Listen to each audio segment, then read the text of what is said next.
You have made everything great.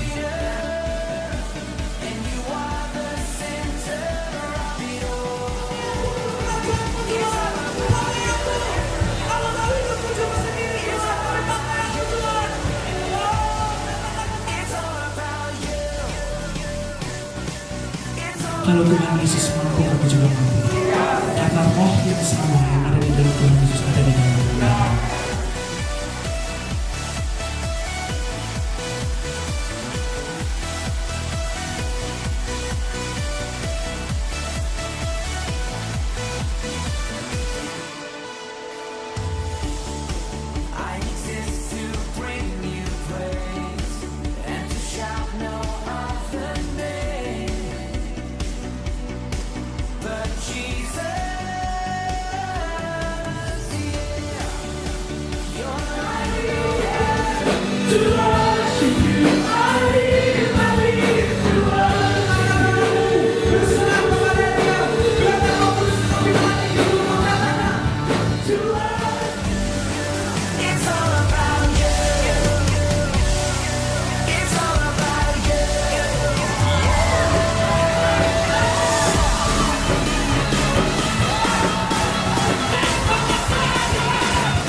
Teman-teman, kok kaki gue kayak cengklek ya? Oke, shalom teman-teman semua. Apa kabarnya hari ini? Bertemu lagi dengan malaikat Ibu Peri yang cantik luar biasa.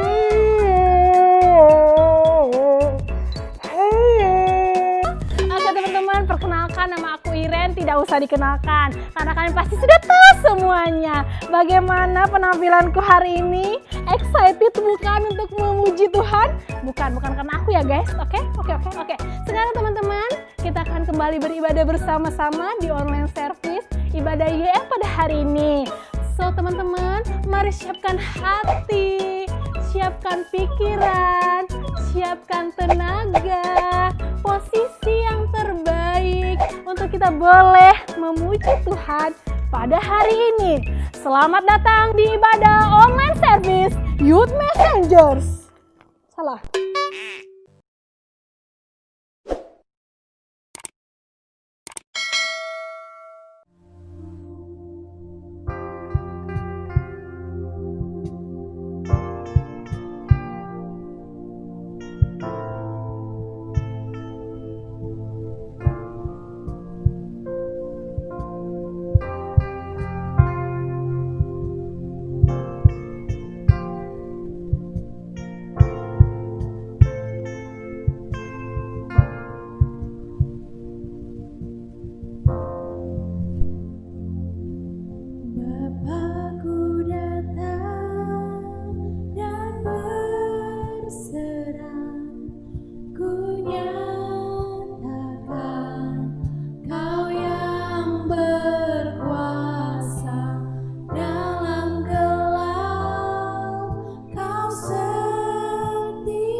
Engkau sungguh menunjukkan kasih setiamu dalam setiap kehidupan kami Tuhan.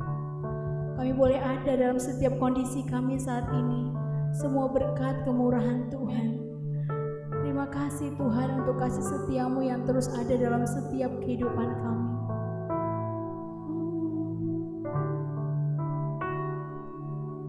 Terima kasih Tuhan. Kau tunjukkan kasih setiamu, Kau menyediakan yang ku perlu. Kau setia,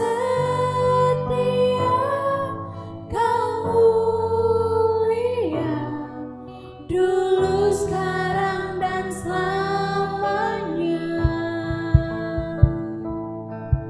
Kau tunjukkan kasih setiamu, Kau menyediakan yang ku perlu. Kau setia, Kau mulia, Bapa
Tuhan, terima kasih Tuhan untuk kesempatan hari ini. Kami masih bisa mendengarkan kebenaran-Mu Tuhan. Biarlah apapun yang hari ini kami sampaikan Tuhan, itu semua bisa berasal daripada hati-Mu Tuhan. Kau yang berbicara untuk setiap kami. Kami percaya Tuhan, biarlah setiap anak-anak-Mu yang mendengarkan firman hari ini, semuanya bisa menjadi rema ke dalam kehidupan mereka, bisa berdampak dalam kehidupan mereka Tuhan. Kau yang berbicara untuk setiap pribadi di tempat ini. Hanya di dalam nama Tuhan Yesus Kristus, kami berdoa dan mengucap syukur. Haleluya. Amin. Shalom teman-teman. Terima kasih untuk tim YM yang udah memberikan kesempatan bagi saya untuk sharing. Dan kita langsung mulai aja. Mari kita buka Alkitab kita di Efesus 5 ayat 1 sampai 8. Saya akan membukanya di versi Alkitab mudah dibaca karena menurut saya akan lebih mudah untuk dimengerti bagi anak-anak muda. Artinya sama aja, jadi ini nggak sesat, nggak masalah. Oke? Kita buka Alkitab kita di Efesus 5 ayat 1 sampai 8. Oke, kita baca sama-sama ya. 1, 2, 3. Kamu adalah anak-anak Allah yang dikasihinya, jadi berusahalah menjadi seperti Dia. Hiduplah dalam kasih, kasihilah orang lain seperti Kristus telah mengasihi kita. Kristus telah memberikan dirinya sendiri demi kita. Dialah persembahan yang harum dan kurban untuk Allah. Janganlah ada percabulan di antara kamu. Janganlah ada kejahatan atau keserakahan yang bertambah-tambah sebab hal itu tidak pantas ada pada umat Allah. Sebab tidak boleh ada kata-kata jahat di antara kamu dan kata-kata yang tidak berguna, yang kotor, yang tidak sesuai bagimu. Tetapi kamu harus bersyukur. Yakinlah akan hal ini. Tidak ada orang yang akan mendapat bagian di dalam kerajaan Kristus Allah jika mereka melakukan dosa percabulan, melakukan yang jahat dan tamak. Orang yang tamak seperti itu melayani berhala. Jangan biarkan orang-orang menipumu dengan mengatakan hal-hal kata-kata dusta. Hal-hal yang jahat membuat Allah marah kepada orang yang tidak taat. Jadi, jangan melakukan itu bersama mereka. Dahulu kamu hidup dalam kegelapan, tetapi sekarang kamu dalam terang Tuhan. Jadi, hiduplah seperti anak-anak terang. So, topik yang akan kita bahas hari ini adalah anak-anak terang. Ko Adi udah membahas soal identitas. Sekarang kita akan melanjutkan topik yang Ko Adi telah bahas kemarin. Topik kita yaitu anak-anak terang. Apa itu anak-anak terang? Kata terang itu sendiri dalam terjemahan Alkitab dimetamorforkan sebagai Tuhan, atau istilahnya diperumpamakan sebagai Tuhan. Berarti anak terang itu sama seperti kita bisa sebut sebagai anak-anak Tuhan. Terus bagaimana kok kita bisa tahu kita itu anak-anak Tuhan atau belum? Kita bisa disebut sebagai anak Tuhan, itu standarnya apa kok? Apakah kekristenan? Apakah kekristenan itu sudah dianggap sebagai anak-anak Tuhan? Belum tentu. Karena kekristenan itu hanya sekedar agama. Anak-anak Tuhan itu adalah sebuah status. Terus gimana kok biar kita bisa tahu nih, kita ini benar-benar anak-anak Tuhan? Ada 4 indikator yang bisa kita periksa ke dalam diri kita sendiri. Kita sebut ini sebagai ABCD check. Kenapa ABCD check? Jadi kita akan bagi sebagai 4 poin.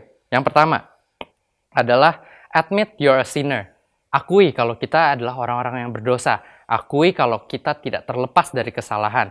Kita harus tahu bahwa kita tidak bisa hidup tanpa Tuhan. Kita tidak bisa bergumul atau bersaing dengan dosa kita sendiri karena terlalu berat atau bahkan bebannya terlalu susah untuk anak-anak zaman sekarang hadapi. Kedua, believe God has rise for us.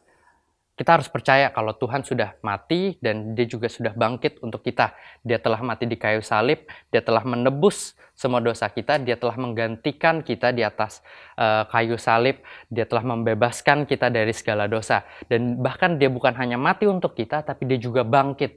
Dia untuk menunjukkan bahwa Dia itu Allah, Dia yang bisa membebaskan kita dari segala dosa kita. Yang ketiga adalah confess. Confess that Jesus is Lord. Kita harus akui kalau Yesus adalah Tuhan. Karena kita tahu sebagai anak-anak yang telah percaya Tuhan bahwa Yesus adalah satu-satunya juru selamat kita. Hanya lewat Kristuslah kita bisa selamat.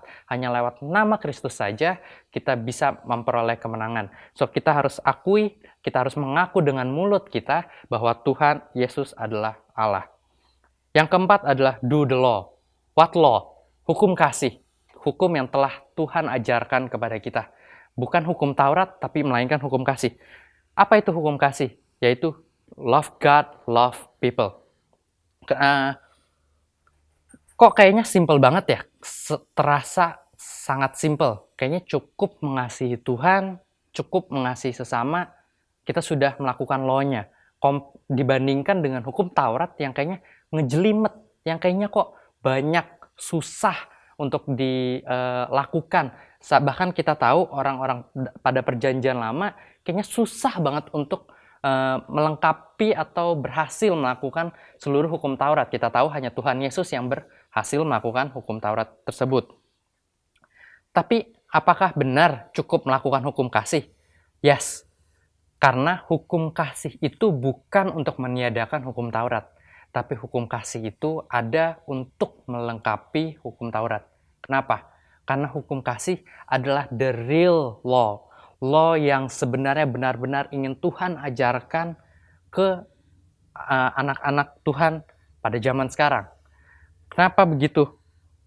Karena hukum kasih ini tuh nggak sesimpel yang kita pikir. Kita merasa, oh dengan adanya hukum kasih, kita nggak perlu melakukan hukum Taurat. Itu salah besar. Karena dulu, kalau kita tahu, kenapa saya bilang hukum kasih itu bahkan malah lebih berat?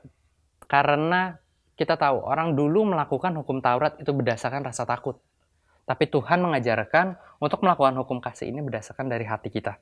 Berdasarkan dari rasa kasih kita terhadap sesama dan terhadap Tuhan. Kenapa lebih berat? Karena orang dulu ini, yang seperti saya tadi bilang, mereka melakukannya berdasarkan rasa takut. Jadi bukan karena mereka tulus melakukannya, tapi agar mereka bisa diterima oleh Allah. Kita tahu zaman itu orang-orang Yahudi begitu ketat dengan peraturan mereka. Mereka begitu taat. Bahkan kita tahu para imam itu suka mungkin berkeliling atau melihat, memastikan warganya istilahnya atau jemaat-jemaatnya itu taat pada hukum itu. Kita tahu kisah saat wanita yang dirajam batu itu. Mereka tahu wanita itu berdosa, maka mereka menghakimi dia langsung. Lalu Tuhan hadir, dia menunjukkan hukum kasih, di mana sebenarnya dia ajarkan, saya memberi contoh seperti ini, tanpa Anda, kalau dulu di hukum Taurat, Anda dihukum, Anda membunuh, itu dosa.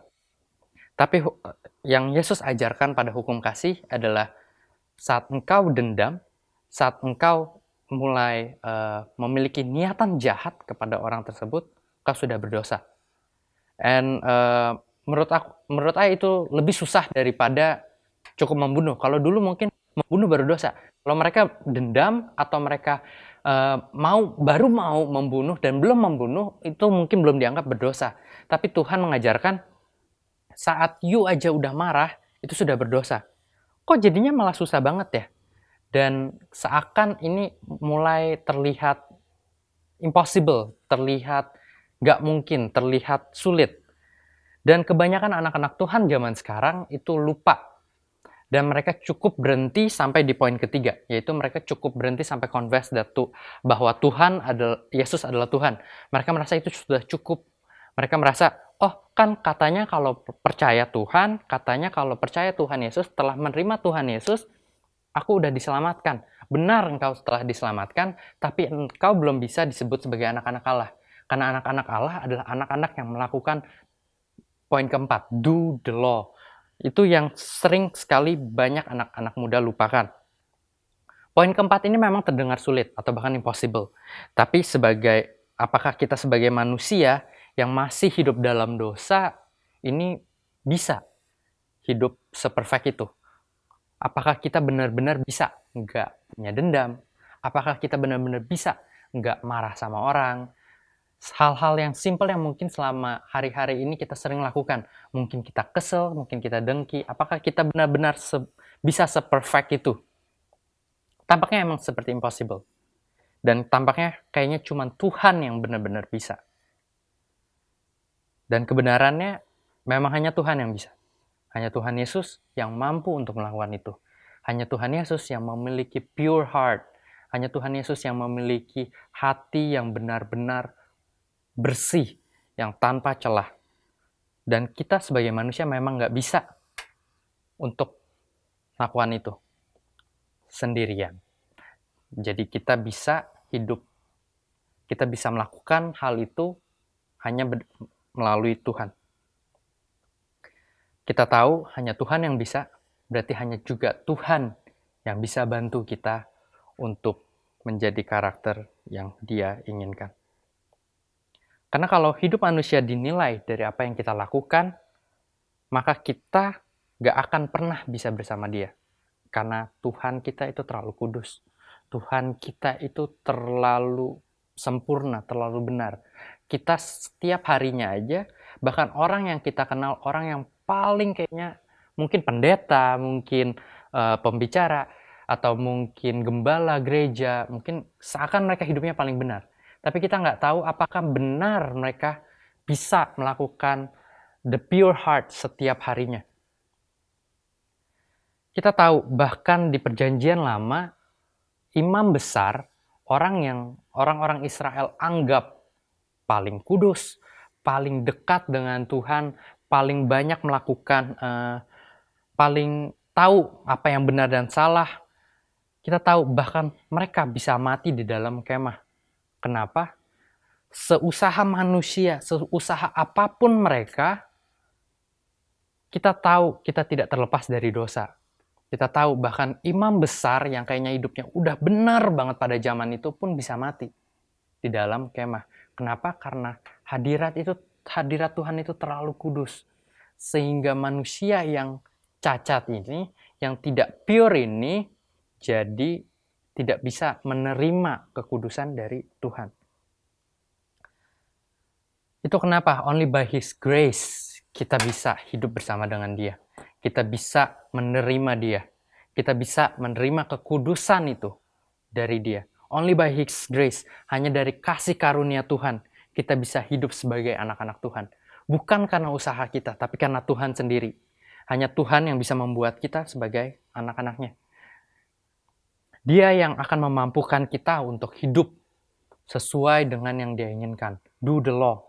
Dia yang akan memberikan kita kekuatan. Dia yang akan memberikan Roh Kudus-Nya untuk menolong kita melewati hari-hari kita, untuk semakin hari semakin dimurnikan. Kita semakin hidup, semakin serupa dengan Tuhan. Sekarang tinggal pilihan kita semua. Apakah kita mau hidup dipimpin oleh Roh dan berserah penuh kepada Tuhan? Itu semua tergantung kepada kita semua. Karena hidup kita ini ditentukan dari kita sendiri. Bukan dari kita sendiri. Apakah kita ingin menerima Tuhan dan ingin dipimpin oleh Tuhan? Saat kita dipimpin dan berserah, maka Tuhan sendiri yang akan menjadikan kita anak-anak terang. Kita tahu, saat kita mau, saat kita sadar, kita perlu Tuhan, saat kita berserah penuh kepada Tuhan, Tuhan yang akan menjadikan kita anak-anaknya. Berarti ada peran Allah di sana. Saya ambil contoh. Contoh di mana saat kita mau, maka Tuhan pasti akan mengambil alih. Saya akan ambil seperti contoh di Matius 4 ayat 19.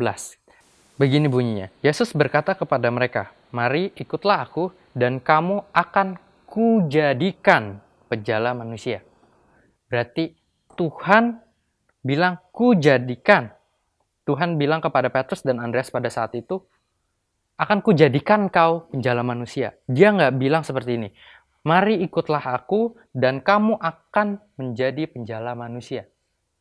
Dia nggak bilang saat you ikut I, you akan menjadi ini. Nggak.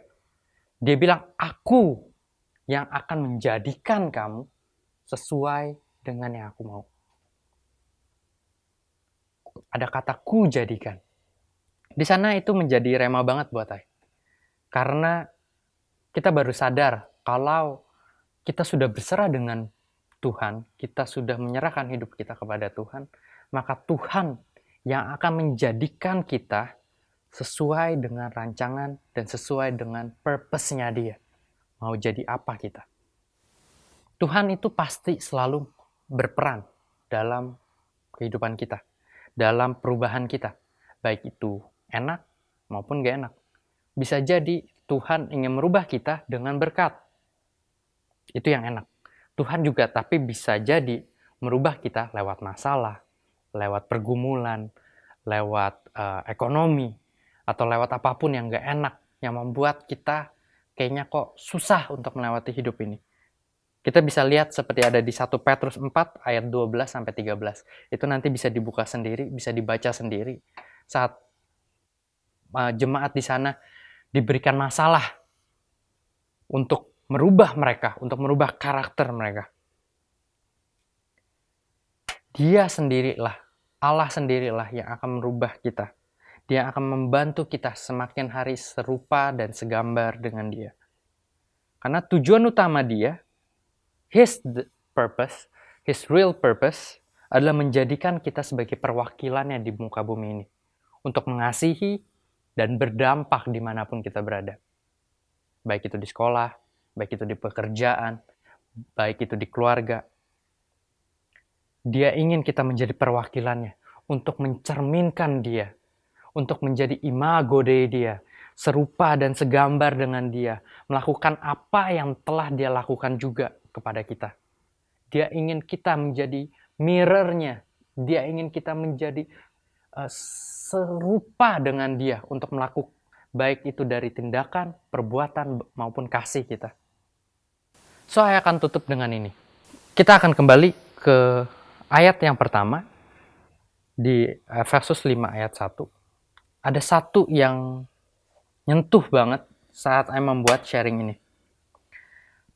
Saya akan membukanya dalam New Living Translation karena menurut saya kata ini lebih kuat dibandingkan di bahasa Indonesia.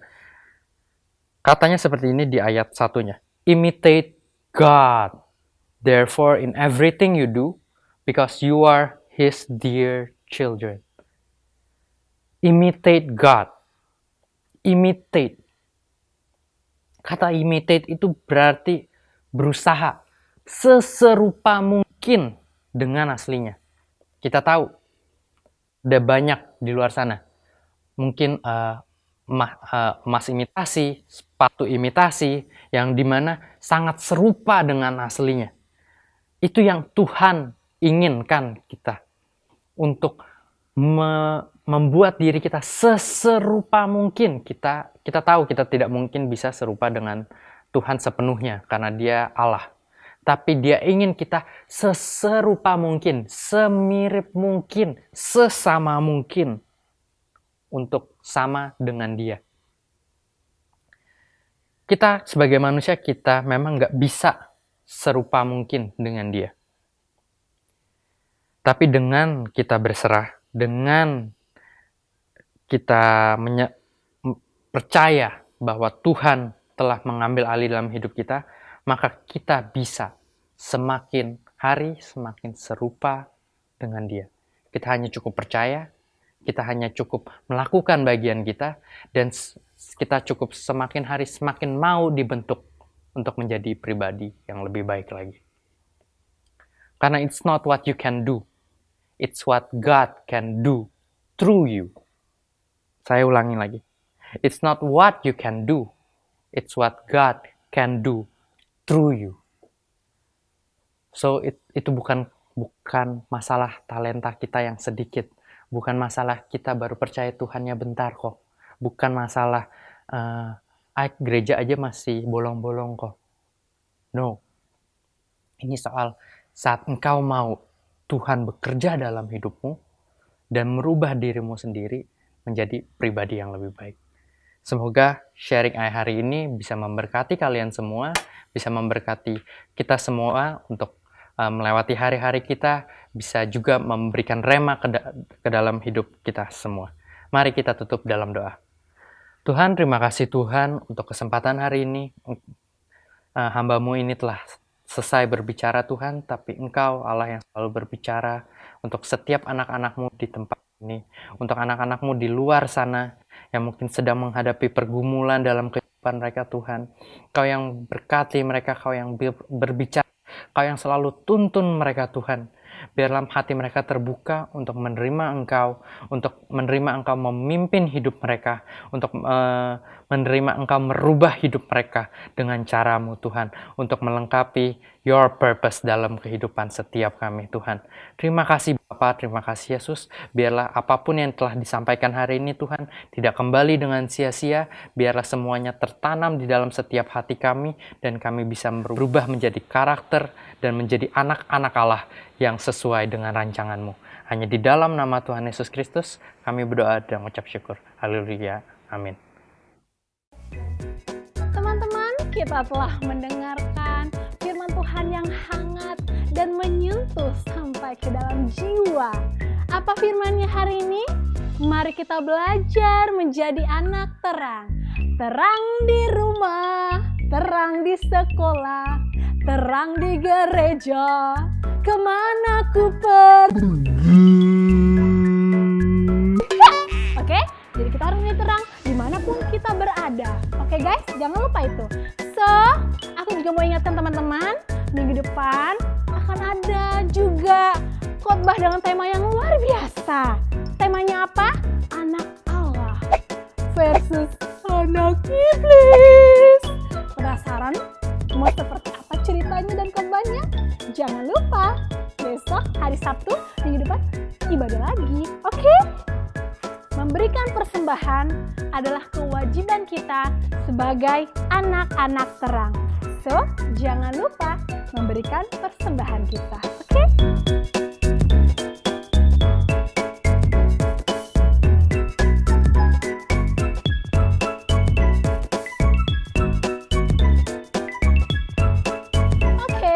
Seluruh anak-anak muda yang luar biasa, dahsyat, yes, yes, go, seperti saya ini. Jangan lupa tetap stay tune di channel YouTube kita di GBAP Robinson untuk tetap terus beribadah secara online bersama-sama. Karena kalian akan tetap terus menikmati hadirat Tuhan melalui ibadah ini. Oke teman-teman? Dadah! Kami mengucap syukur buat hari ini ya Tuhan, hari yang dijadikan Tuhan kami bisa beribadah pada hari ini. Terima kasih karena kemurahan dan kebaikan-Mu. Biarlah melalui nilai-nilai kebenaran firman-Mu dan pujian penyembahan yang kami naikkan bersama-sama, kami percaya Tuhan berikan kepuasan dalam tubuh, jiwa, dan roh kami. Terima kasih Bapa, kami akan akhiri ibadah pada hari ini dengan berkat daripada Tuhan. Mari kita angkat tangan kita terima berkat daripada Allah. Bangkitlah menjadi teranglah, sebab terang-Mu datang dan kemuliaan Tuhan terbit atasmu.